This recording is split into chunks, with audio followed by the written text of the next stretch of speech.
Okay, so I'm going to read a story. So just relax and come on. Once upon a time, and a very good time it was, though it wasn't in my time, nor in your time, nor anyone else's time, there was a young lad of 18, or so named Tom Tiver, working on the Haw farm. One day he was walking across the west field. 'Twas a beautiful July night, warm, and still, and the air was full of little sounds as if the trees and grass were chattering to themselves. And all at once there came a bit ahead of him the pitifullest greetings he ever heard. Sob, sobbing like a bairn bairn spent with fear and nigh heartbroken, breaking off into a moan and then rising again in a long whimpering wailing that made him feel sick to hark to it.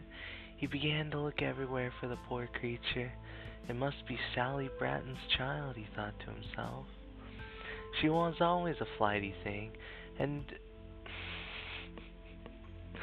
and never looked after it. Like as not, she's flaunting about the lanes and has clean forgot the babby. But though he looked and looked, he could see naught, and presently the whimpering got louder and stronger in the quietness, and he thought he could make out words of some sort. He hearkened with all his ears, and the sorry thing was saying words all mixed up with sobbing. Ooh, the stone, the great big stone. Ooh, the stone's on top.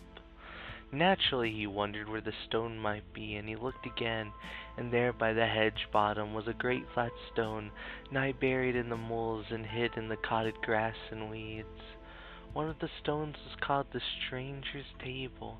However, down he fell on his knee bones by that stone and hearkened again. Clearer than ever, but tired and spent with greeting, came the little sobbing voice. Ooh, ooh, the stone on top. He was gay, and misliking to meddle with the thing, but he couldn't stand the whimpering babby, and he tore like a mad at the stone till he felt it lifting from the moles, and all at once it came with a sough out o' the damp earth and the tangled grass and growing things. And there in the hole lay a titty thing on its back, blinking up at the moon and at him. 'Twas no bigger than a year-old baby, but it had long cotted hair and beard twisted round and round its body so that you couldn't see its clothes, and the hair was all yaller and shining, and silky like a bairn's. But the face of it was old, as if it were hundreds of years since 'twas young and smooth, just a heap of wrinkles and two bright black eyne in the midst, set in a lot of shining yaller hair, and the skin was the color of the fresh turned earth in the spring, brown as brown could be, and its bare hands and feet were brown like the face of it. The greeting had stopped, but the tears were standing on its cheek, and the titty thing looked amazed like in the moonshine in the night air. The creature's eyne got used like to the moonlight, and presently he looked up in Tom's face as bold as ever was. Tom, says he, thou art a good lad. As cool as thou can think, says he. Tom, thou art a good lad, and his voice was soft and high and piping like a little bird twittering. Tom touched his hat and began to think what he ought to say. Hout, says the thing, thou needn't be feared o' me. Thou'st done me a better turn than thou'st my lad, and I'll do as much for thee. Tom couldn't speak yet, but he thought, Lord, for sure it is a boggle. No, says he, quick as quick, I am no boggle. But ye'd best not ask me what I be, anyways, I be a good friend o' thine. Tom's very knee bone struck, for certainly an ordinary body couldn't have known what he'd been thinking to himself, but he looked so kind-like and spoke so fair that made bold to get out a bit quavery-like. Might I be axing to know your honor's name?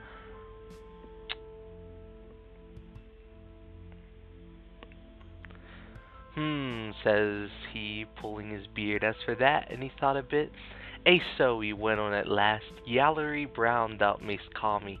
Yallery Brown, 'tis my nature, seest thou, and as for a name, 'twill do as any other. Yallery Brown, Tom Yallery Brown, thy friend, my lad.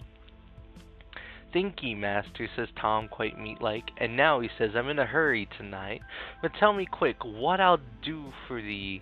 Wilt have a wife? I can give thee the finest lass in the town. Wilt be rich? I'll give thee gold as much as thou can carry, or wilt have help with thy work? Only say the word. Tom scratched his head. Well, as for a wife, I have no hankering after such.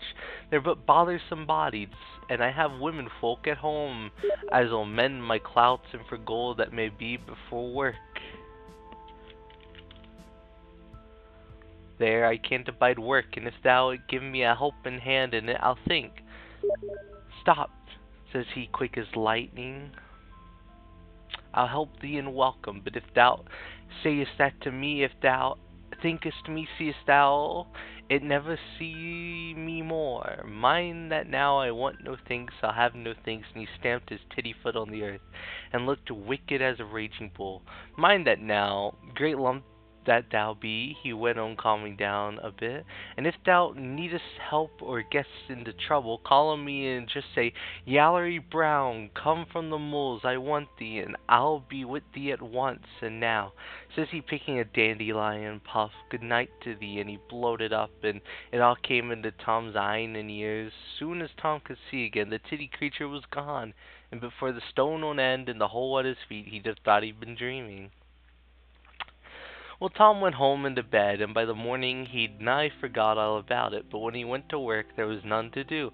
All was done already. The horses seen to, the stables cleaned out, everything in its proper place, and he did nothing to do but sit with his hands in his pockets. And so it went on day after day, all the work done by Yallery Brown, and better done too than he could have done it himself. And if the master gave him more work, he sat down, and the work did itself. The singeing irons, or the broom, or what not, set to, and with ne'er a hand put to it, would get through it in no time. For he never saw Yallery Brown in daylight, only in the darklands he saw him hopping about like a will-o'-the-wisp without his lanthorn. At first 'twas mighty fine for Tommy not to do, and good pay for it, but by and by things began to grow vicey-varsy. If the work was done for Tom, 'twas undone for the other lads. If his bucket were filled, theirs were upset. If his tools were sharpened, theirs were blunted and spoiled. If his horses were clean as daisies, theirs were splashed with muck, and so on. Day in and day out, 'twas the same. The lads saw Yallery Brown flitting about o' nights, and they saw the things working without hands o' days, and they saw that Tom's done his work for him, and theirs undone for them, and naturally they began to look shy on him, and they wouldn't speak or come nigh him, and they carried tales to the master, and so things went from bad to worse. For Tom could do nothing himself. The brooms wouldn't stay in his hand, the plow ran away from him, the hoe kept out of his grip. He thought that he'd do his own work after all, so that Yallery Brown would leave him and his neighbors alone, but he couldn't. True as death, he couldn't. He could only sit by and look on and have the cold shoulder turned to him, while the unnatural thing was meddling with the others and working for him. At last things got so bad that the master gave Tom the sack, and if he hadn't, all the rest of the lads would have sacked him, for they swore they'd not stay on the same garth with Tom. Well, naturally Tom felt bad. 'Twas a very good place, and good pay too, and he was fair mad with Yallery Brown as he'd got him into such a trouble. So Tom shook his fist in the air and called out as loud as he could, Yallery Brown, come from the moles, thou scamp, I want thee. You'll scarce believe it, but he'd hardly brought out the words, but he felt something tweaking his leg behind. While he jumped with the smart of it, and soon he looked down. There was the titty thing with his shining hair and wrinkled face and wicked glinting black eye. Tom was in a fine rage, and he would have liked to kick him, but 'twas no good. There wasn't enough of it to get his boot against me. He said, Look here, master, I'll thank thee to leave me alone after this dost here. I want none of thy help, and I'll have naught more to do with thee. See now. The horrid thing broke into a screeching laugh, and pointed its brown finger at Tom.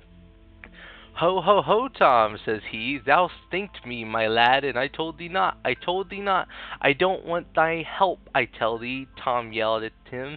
I only want to never see thee again, and not to have more to do with ye thou can go. The thing only laughed and screeched and mocked as long as Tom went on swearing, but so soon as his breath gave out, Tom, my lad, he said with a grin, I'll tell thee summat, Tom. True's true, I'll never help thee again, and cause thou wilt thou it never see me after today.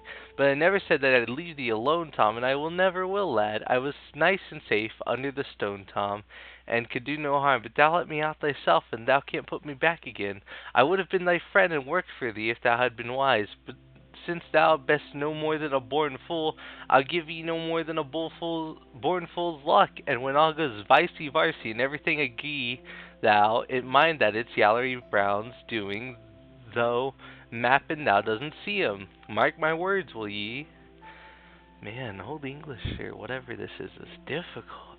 I'm sorry if I pronounce everything wrong. And he began to sing, dancing around Tom like a bairn with his yellow hair, but looking older than ever with his grinning wrinkled bit of face. Work as you will never do well. Work as you may, you'll never gain grist. For harm and mischief and Yallery Brown, you've let yourself out from under the stone. Tom could never rightly mind what he said next. 'Twas all cussing and calling down misfortune on him. But he was so mazed and frightened that he could only stand there shaking all over and staring down at the horrid thing. And if he'd gone on long, Tom would have tumbled down in a fit. But by and by his yaller shining hair rose up in the air and wrapped itself around him till he looked for all the world like a great dandelion puff, and it floated away on the wind over the wall and out of sight, with a parting skirl of a wicked voice and a sneering laugh. And did it come true, sayest thou? My word, but it did, sure as death. He worked here and he worked there, and turned his hand to this and to that, but it always went agee, and was all Yallery Brown's doing, and the children died and the crops rotted. The beasts never fatted, and nothing ever did well with him, until he was dead and buried, and mappin' even afterwards. There was no end to Yallery Brown's spite at him, day in and day out. He used to hear him saying, work as you will never do well. Work as you may, you'll never gain grist. For harm and mischief in Yallery Brown, you've let yourself out from under the stone. And that's the end of Yallery Brown. Thank you for watching.